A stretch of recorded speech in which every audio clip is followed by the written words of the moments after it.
So Nick, where can a man find this community? Where can they go? You mentioned CAMH. Yeah. Is there any website or telephone number information? And I know we'll be sharing your information so they can get in touch with you. But is there any community that you're aware of today who somebody say, hey, I need help, or go to folks that will have compassion, because I think at the end of the day, we need to come from a compassionate place, right? So we need to have a lot of compassion to allow those people to open up. So where are the places where they can go to look for those help? Well, there's a lot of community help as well. ADAPT has a program. There's a lot of treatment centers, not necessarily in Oakville, but in the surrounding area, because the treatment centers are more in the outskirts where it's a little bit bigger of a location. You could obviously come to us, and our website will be on there, where we're going to be offering one-on-one counseling as well as that 60-day online program. But then again, like I mentioned, there's 12-step programs that are anonymous that people can go and not have to worry about people judging them, or worried about people knowing that they're having an issue, because a lot of people, it is a private business, and it is a private issue, and some people don't want people to know, and that's completely fine. I'm open about my sobriety just because, I just the way I am, and it keeps me accountable.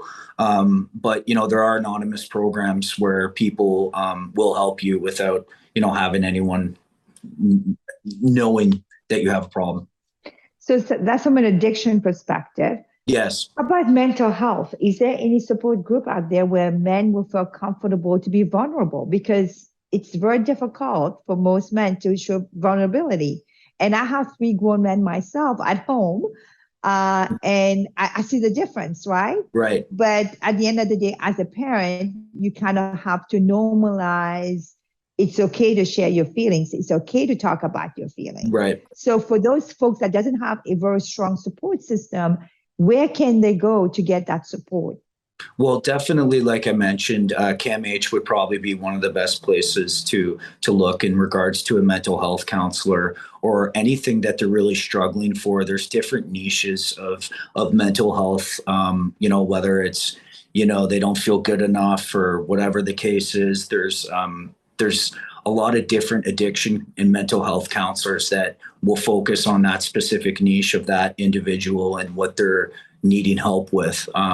And I mean, there's a lot more support with the Ontario government now, especially because we have a Minister of Addictions and Mental Health, which was just appointed about a year ago. So I think that, the government does see the importance of these issues, and it's not just male as well, although that's our topic today.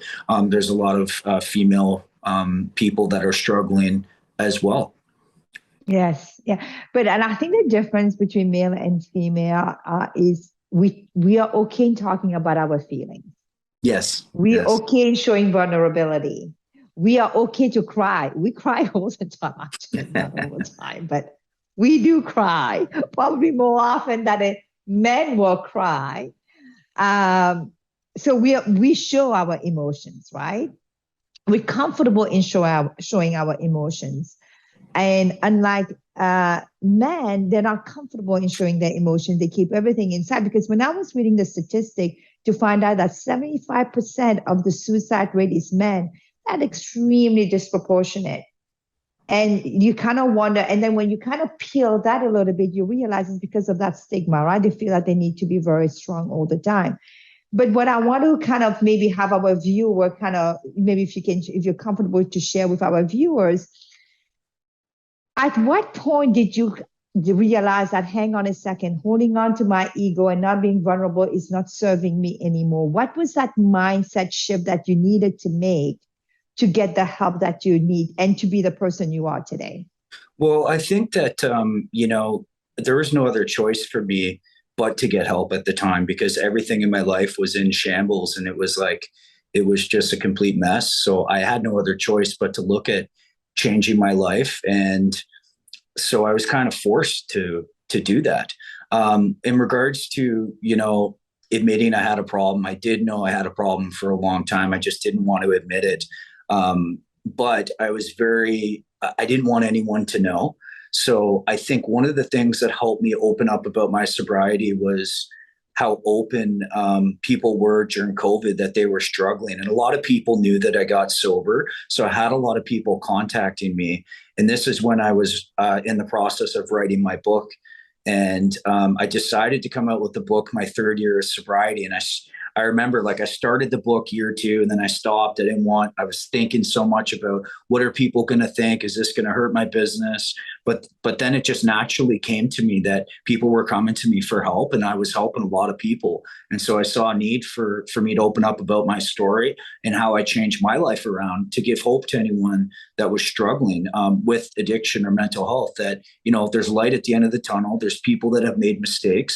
I'm one of them. And I'm one of many, many thousands of people. There's lots of people in recovery, not only in Canada, but all over the world. And it's a beautiful community where people understand and can relate to others. And that's why I'm open about it. But I did have a lot of fear because of worrying about what people would think.